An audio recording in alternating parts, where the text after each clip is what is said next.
Olá, amigos, muito obrigado pela audiência. No ar, mais uma edição do nosso Sala de Entrevistas, aqui na TV Primavera de Criciúma. Na última semana e também durante o final de semana, muito frio em toda Santa Catarina, aliás, em todo o sul do Brasil. Mas tratando aqui da nossa região, sul de Santa Catarina, os climatologistas, os entendidos, os profissionais da área, fizeram um levantamento de que há 16 anos não ocorria um frio tão rigoroso aqui em nossa região. Para falar sobre esse assunto, sobre os desdobramentos, o que pode ocasionar, o que não pode ocasionar esta situação envolvendo o frio, eu convidei um grande amigo, um dos profissionais mais competentes da área no estado de Santa Catarina, o climatologista Márcio Sônego.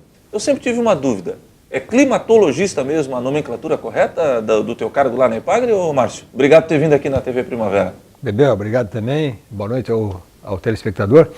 É porque a minha formação básica não é meteorologia, a minha formação básica é agronomia, Aí eu fiz o mestrado em meteorologia agrícola e o doutorado em meteorologia agrícola. Então, como eu lido muito com os dados climatológicos, então a nomenclatura que eu recebo é climatologista, né? Na verdade, na minha profissão do dia a dia, na Epagre é tratado como agrometeorologista, mas para o público em geral fica mais tranquilo, mais fácil, climatologista, né? Agrometeorologia é um palavrão. Não, quebra-queixo aí, né? Então a gente fica como climatologista. E na verdade, assim eu me designo porque eu ensinei na Unesc durante 12 anos climatologia, básica e aplicada, para engenharia ambiental e para a geografia. Então, consequentemente, eu recebo esse título também. E como é que despertou esse interesse em trabalhar com as coisas do tempo? Sempre se interessou por isso? Ou no decorrer da vida acadêmica isso foi abrindo a sua mente? Não, vida acadêmica, né? Porque eu, quando me formei em 84, a antiga Impasc, que hoje é Epagre, ela chamou alguns alunos que tinham um bom coeficiente acadêmico para fazer mestrado. Aí ofereceram várias áreas, bovinocultura, fitopatologia, meteorologia, e eu me interessei pela meteorologia, né, que é um ramo que congrega ciência, física, matemática para a agricultura. Então isso surgiu lá para 84. Aí eu fui para Viçosa, Minas Gerais, onde fiz o mestrado, fiquei lá 2 anos e meio. Aí depois vim para Florianópolis. Então já desde 84, há 30 anos que eu trabalho com esse setor, né, e voltado para a agricultura principalmente. Algumas pessoas dizem, deve ser meio que monótono trabalhar com isso. Eu acho que de monotonia não tem nada, né? Você acompanhar o tempo, você informar as autoridades, agricultores, eu acho que é um fator preponderante para a sociedade o serviço exercido por você e seus colegas de profissão. Ele se tornou muito importante ultimamente, né, com as novas tecnologias da informática, estação automática, ficou muito importante. E é um trabalho que tem uma importância demais, porque, por exemplo, eu, a semana passada, dei palestra em Nova Veneza, na terça-noite, dei palestra na Unesc na quinta-feira à tarde, e justamente sobre como é que tem se comportado o clima e como é que se projeta o clima para os próximos meses. Então, para o agricultor, essa informação é importante, mesmo que tu não dê uma 100% de exatidão, mas tu já dá uma noção de como é que vai se comportar o clima. E para a agricultura, ele vai plantar uma plantação de feijão, ou milho, ou banana mesmo, é bom saber se os próximos 3 meses vão ser chuvosos, vão ser mais secos. Então ele se tornou uma informação muito importante, até mesmo para aplicação de defensivo na lavoura. Tu tens, por exemplo, o Bananal, vai aplicar um defensivo contra o mal de cigatoca. Então, se a previsão é de tempo chuvoso, ele nem aplica, porque vai lavar o defensivo da lavoura. E se é um tempo muito de vento, então também nem aplica, né? O próprio pescador, né?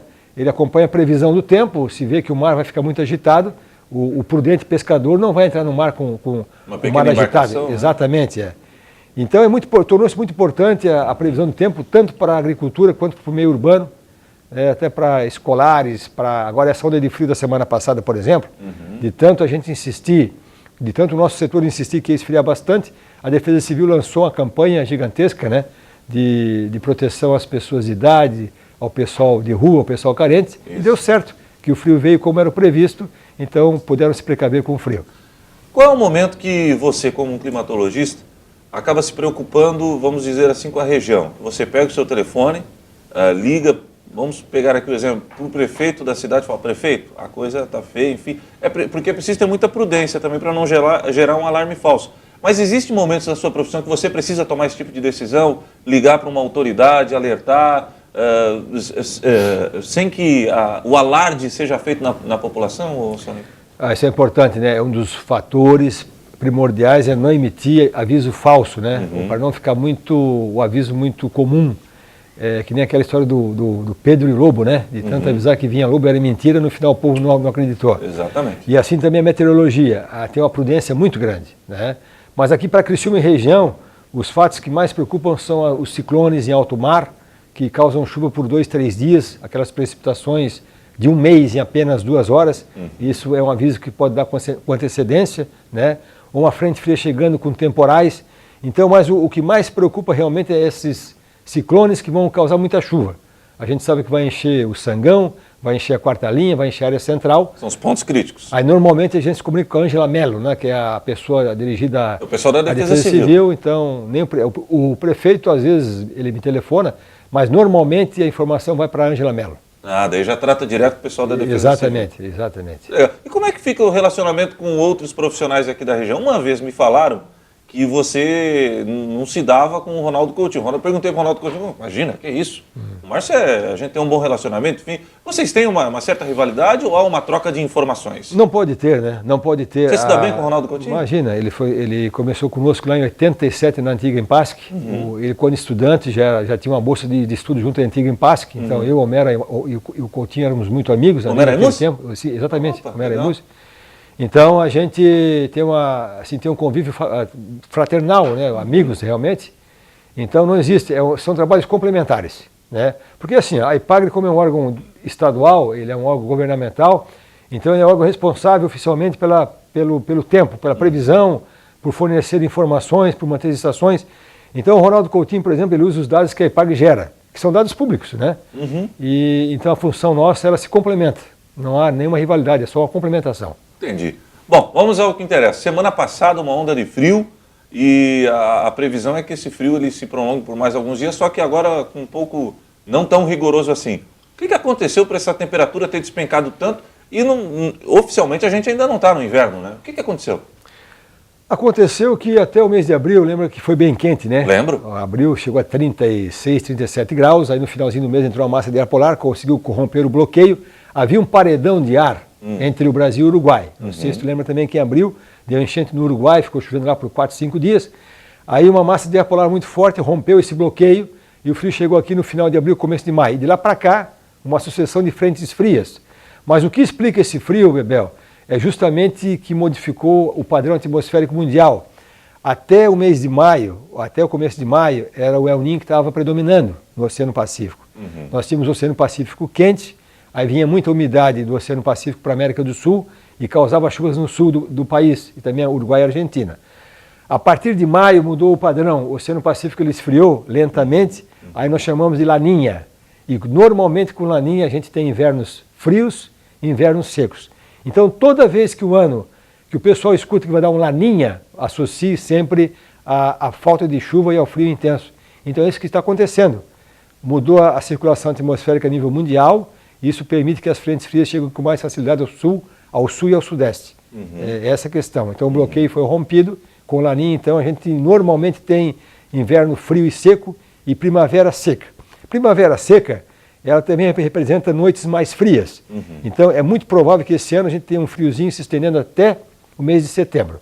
Não um frio intenso, como aconteceu agora em junho, e vai acontecer também no mês de julho, mas o frio vai até setembro, um tempo assim um pouco mais frio. E por que durante 16 anos não se registrou tanto uma temperatura tão baixa assim? Existem aquelas pessoas mais radicais que dizem, isso daí é o aquecimento global, isso daí é o homem acabando com a natureza, não existe mais inverno, o tempo está maluco, as estações se misturaram. Por que há 16 anos não ocorria isso aqui?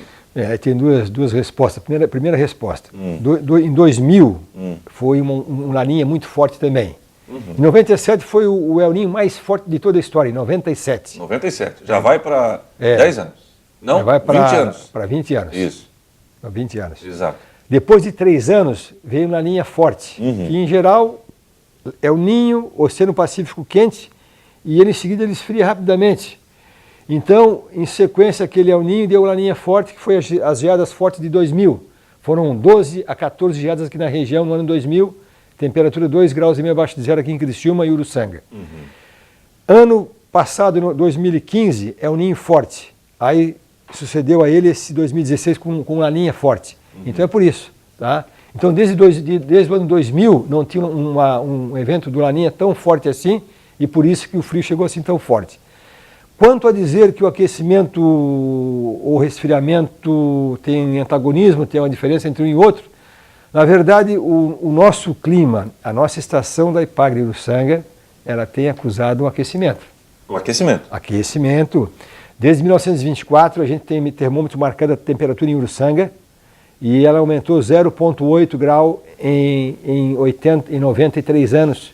Aumentou a temperatura em Uruçanga e aumentou a precipitação em Uruçanga. Isso já é decorrência do aquecimento global. E influencia no tempo, no clima? Influencia porque a gente está tendo invernos mais quentes. Tu vê que nós ficamos 16 anos sem ter inverno frio. Né? Teve inverno frio em 2013, que nevou lá em Blumenau, em Corupá, nevou também em Florianópolis, aquela parte alta, né? Lá no CT do Figueirense estava de ver um morro, parecia aqueles Alpes suíços. Alpes suíços, Mas, Bebel, a minha aceitação pessoal é com a teoria de que o clima está esquentando globalmente, está esquentando. Isso está sendo comprovado pela instrumentação que nós temos em Uruçanga. Algumas pessoas acham que não, mas eu confirmo isso pela nossa instrumentação. Agora, é claro, né, não quer dizer que está esquentando, que o frio não volta mais. Ele volta sim. Como vai ter mais El Niños do que o Laninha, vai ter mais anos quentes do que anos frios. Mas o inverno vai ter inverno frio sim, né, mas com menos frequência. Interessante essa situação, né? Então, esses 16 anos que nós não tivemos aí um inverno tão rigoroso assim, uma coisa acaba ligando a outra, não tem jeito. Inclusive, a teoria global diz que com o aquecimento a gente vai ter mais El Niños, consequentemente, mais El Niños, o Brasil, né, a parte norte vai ter menos chuva, lá na região da Amazônia, a parte sul vai ter mais chuva e mais calor. Então, veja bem, a Amazônia com menos precipitação, com menor chuva, ela vai secando com o tempo, vai virar um cerrado, que nem tem em Goiás, Mato Grosso, Minas Gerais, Brasília, porque vai ter menos chuva, clima quente. Então vai diminuir um pouco a mata amazônica e tem uma teoria do INPE de que vai virar um cerradão, um cerrado um pouco maior, tá? Isso está se confirmando.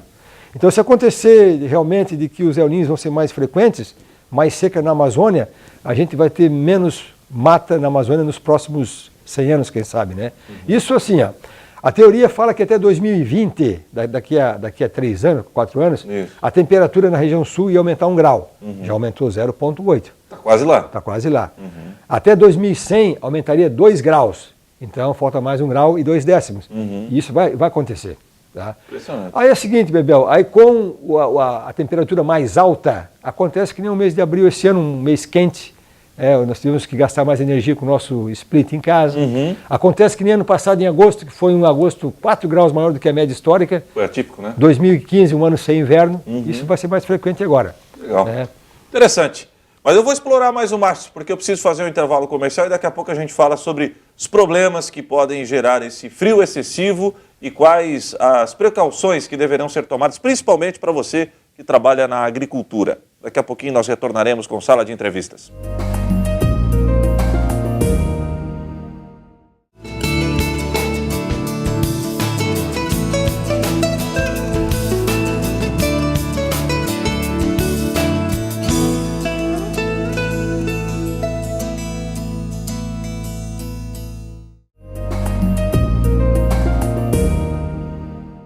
De volta com o nosso Sala de Entrevistas.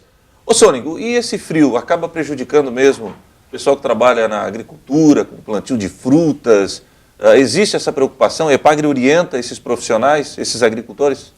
Sim, os avisos foram dados já com antecedência, tanto Epagre quanto o Ronaldo Coutinho, quanto o Homero Aimucci, quanto o CPTEC, INPE, quanto o INEMET, porque quando se viu que vinha essa massa de ar polar poderosa, e que poderia causar as geadas que causaram, a cultura que mais sofre aqui é a bananicultura. É uma planta tropical, as folhas são tenras e qualquer 0 grau queima as folhas e até o cacho. A gente esperava que o frio fosse tão intenso quanto o ano 2000. 2000 deu 2,5 graus abaixo de zero. Bebel, queimou todas as bananeiras. Prejuízo total. 100% de prejuízo desde Osório, Rio Grande do Sul, até registro em São Paulo. Então todo o nordeste do Rio Grande do Sul, Santa Catarina, litoral sul, litoral norte, litoral do Paraná e de São Paulo, perdeu a plantação inteirinha. E depois só conseguiram colher banana no mês de agosto do ano seguinte. Tá? Então, mas nesse ano o prejuízo foi bem menor. Ele pegou mais a folhagem, consequentemente o pessoal vai produzir um pouco menos nesses próximos meses. Mas, graças a Deus, não foi aquele terror que foi em 2000. Então isso, por exemplo, um cacho de bananeira, quando ele emerge do pé, ele leva 4 meses para crescer durante o verão. No inverno ele leva 7 meses. Mais lento o processo. Mais lento o processo. Certo. E com esse frio, ele vai levar um mês a mais ainda, 8 meses praticamente. Então isso atrasa um pouco que o cacho cresça. Segundo ponto, aquelas flores da bananeira que saíram agora nessa época fria, elas vão ter alguma questão ruim. Ou a fruta não vai crescer, ou o cacho vai engasgar. Então, os prejuízos vão ser sentidos daqui a 6, 7 meses. Mas vai ter prejuízo, com certeza. Além disso, as folhas secando, elas não conseguem produzir insumos para a planta, então cai a produção. Então cai a produção por 3 motivos, que o cacho demora mais para crescer, a flor que sai agora não vai vingar bem e as plantas têm pouca folha. Nós temos medo também das pastagens, né? E consequentemente, os pastos, eles secaram bastante.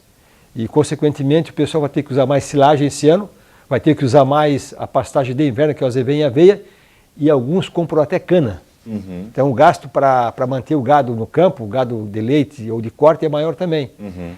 Além disso, os viveiros de mudas, né? O pessoal planta agora o maracujá em mudinhas, em viveiros, para depois transplantar agora em agosto, setembro. Então, algum viveiro ou outro vai ter também queima de folhas e maracujazeiro.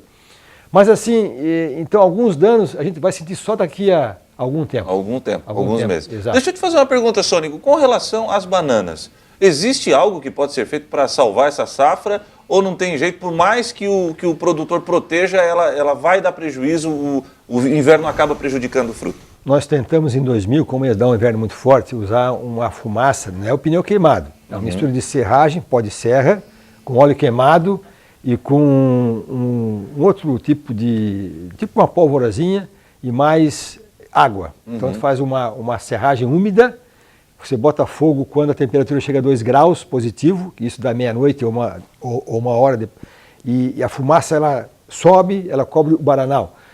Só que os bananais nossos são em morro, em área de encosta. Aí a fumaça que tu bota aqui em cima, ela desceu o morro, foi para lá embaixo. E a banana ficou desprotegida. Exatamente. Então o que a gente fala hoje em dia? Use apenas o ensacamento. Ensaca o cacho e torce que não dê um frio tão forte. Porque se tu ensaca o cacho, bota aquele saco plástico ao redor dela, da fruta, dá o vento sul, o próprio vento sul já escurece a casca, a fruta. Então se tu usa o saco, tipo uma camisa, tipo uma proteção, já não escurece a casca. Então você salva bastante. Tá? E por que muito se fala, não pode ser um plástico transparente, tem que ser mais escuro? Tem alguma coisa a ver isso? Tem, porque o plástico transparente ele deixa perder o calor. A fruta, você bota um plástico escuro, ele aquece mais a fruta. E o transparente ele perde calor, então quanto mais escuro o plástico, melhor. Eu ouvi falar que existem produtores que acabam, inclusive, apelando, você falou e me chamou a atenção, para queima de pneus. Isso não resolve? Isso não resolve. Não, isso só traz poluição. A fumaça tem que ser uma fumaça úmida.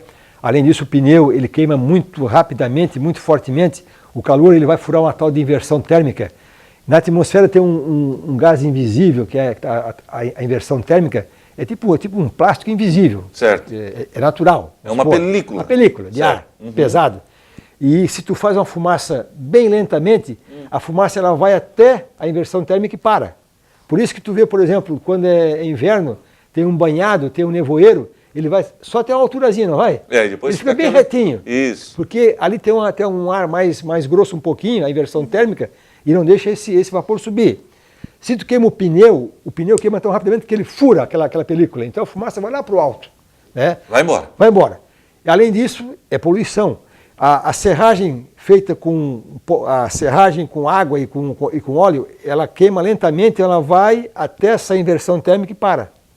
E o pneu, ele fura a inversão e vai embora. Então o pneu não resolve? Não resolve. O que pode resolver, se tu tens uma estufa, por exemplo, uma estufa com plástico, né? Você pode botar ali e queimar um carvão dentro, daí vai esquentar a estufa. Carvão de churrasco? Exatamente. O colega nosso aqui, o Jorge, da primeira linha, tem um viveiro e ele queimou carvão na quinta-feira passada para esquentar a estufa dele. E deu porque certo? lá chegou 1 grau, sim. Ele, na quarta passada, lá chegou a 1 grau. Aí ele ia queimar o carvão que é para esquentar a estufa dele. E deu certo. Interessante. Mas aí é o seguinte, né, o Bebel, é fechada, ele vai botar o fogo ali dentro, o carvão é um braseiro, né, é só o calor, aí deu certo porque é uma área fechada. Se é uma área aberta, foge o calor, né?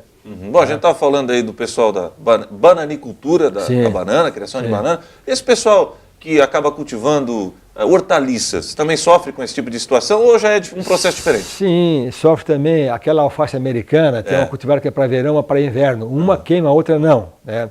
O tomateiro, a batata doce queima também. Então, se tu tens algumas plantas em casa, poucas plantas, tu pode cobrir com jornal. Faz um capucho com jornal e cobre. Ou com saco, né? Alguma coisa assim. Agora, quando é uma área bem maior, aí tu tens um segredo. Você pode ficar jogando água a noite inteira, irrigando a noite inteira. Não é só de manhã. Não é só esperar o sol nascer, como diz o pessoal, jogar água para descongelar o gelo. Não. Tu tens que usar irrigação a noite inteirinha, aquele chafariz, que a água não caindo sobre a folha, ele derrete o gelo. Tá? E se forma o gelo, ele vai no máximo a 0 grau. Tá? E a outra forma é cobrir o canteiro, ou com palha seca, né, que não danifique a folha, ou com jornal. Então tem condição. A melhor coisa que tem é cobrir. Né? Você pega o seu carro, por exemplo, o carro que fica fora da garagem, ele vai amanhecer com geada. Isso. E o que fica embaixo de uma coberta, não. Por quê? Porque a coberta ela faz com que o calor fique preso entre o carro e a coberta. Né? E o carro que fica exposto, o calor foge para o espaço e esfria. Né? Então, a melhor coisa que tem é tampar. Cobrir é o melhor. Daí o calor fica preso. E mesmo né? assim, não garante o 100%. Mas evita bastante. Tá? Teve gente aí que vendeu aminoácido para os produtores rurais. Né? Lá em Uruçanga tem um colega nosso, o Dela Bruna, que tem uma macieral em São Joaquim. E 2014 deu um geadão extemporâneo em setembro, fora de época. E uma geada forte, e ele usou um tal de aminoácido, mas não deu certo. Então, às vezes, tu compra coisa, isso aqui vai proteger da geada. Às vezes, tu gasta um dinheiro sem necessidade. Não existe mágica, então. Não tem mágica. Né? Tá. Interessante. E o pessoal da pesca, como é que pode se beneficiar? Dizem que a safra da tainha foi boa esse ano, foi uma maravilha, em virtude dessa situação do frio. De fato, influencia até nos cardumes, nas tainhas? Sim, porque é o seguinte, quanto mais frente fria, mais vento sul, o mar ele pega a correnteza do sul também, porque o vento empurra o mar. Então, se tem ciclone girando em alto mar, do sul para o norte, ele empurra a água. A correnteza vem para cá também, e junto vem a tainha também. Né? E normalmente, com água mais fria, ela vem também. O peixe, por exemplo, quando a água do mar é muito quente, o peixe se afasta para o alto mar para procurar água fria, porque o plâncton, o alimento dele vai para o alto mar também. Então, mas a tainha em si, como é uma migração, ela pega o fluxo do mar também, que é água fria de sul para o norte. Né? Então, então a gente pode dizer o seguinte, uma teoria sem comprovação. Sim. Laninha, a tainha parece melhor. Com El Ninho, ela parece menos. Ano passado foi um ano ruim, né? Foi. Aliás, fazia tempo que não se dava uma safra tão boa de tainha. 2014 foi El Ninho fraco, 2015 foi El Ninho forte, não deu tainha.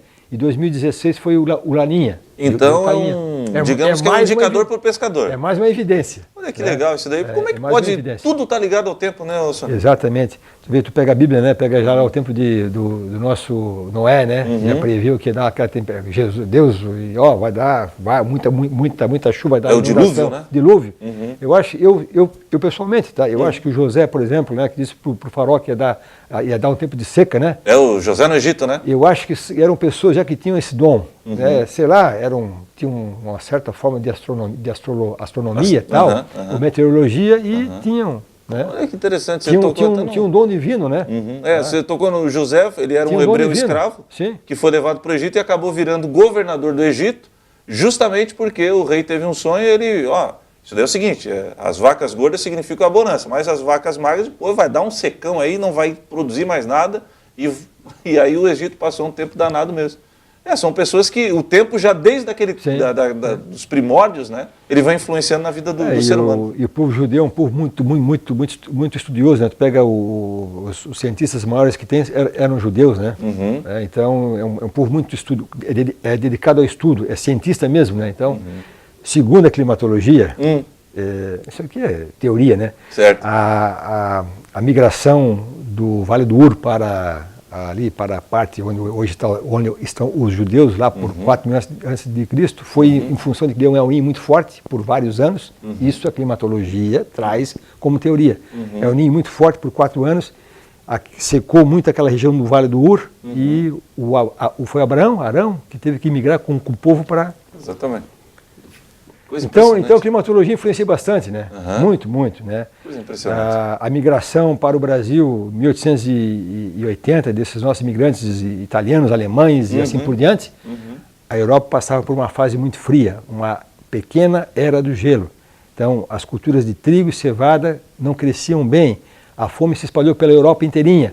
Então, fome e miséria, manda os portugueses para o Brasil, manda inglês para a América do Norte. Então, foi a climatologia também que teve uma relação com as migrações naquela época de 1700 e 1800 também. Legal. Sônico, fazia tempo que eu queria bater esse papo contigo e eu quero te agradecer muito por você ter vindo aqui à TV Primavera. Eu sei da sua agenda corrida, a gente está gravando o programa e tem uma preocupação que daqui a pouco está no horário das rádios ligar para você, mas que você continue, através do seu trabalho, orientando agricultores, orientando prefeituras, ajudando as defesas civis, enfim, porque um trabalho seu, dos seus colegas, é de extrema importância para toda a sociedade. Parabéns e obrigado por ter vindo aqui à TV Primavera. Bebel, obrigado pelo convite também, obrigado ao pessoal que está assistindo agora. E é isso aí, a gente está aí para servir a comunidade, né? E um ajudando o outro. Obrigado. Valeu.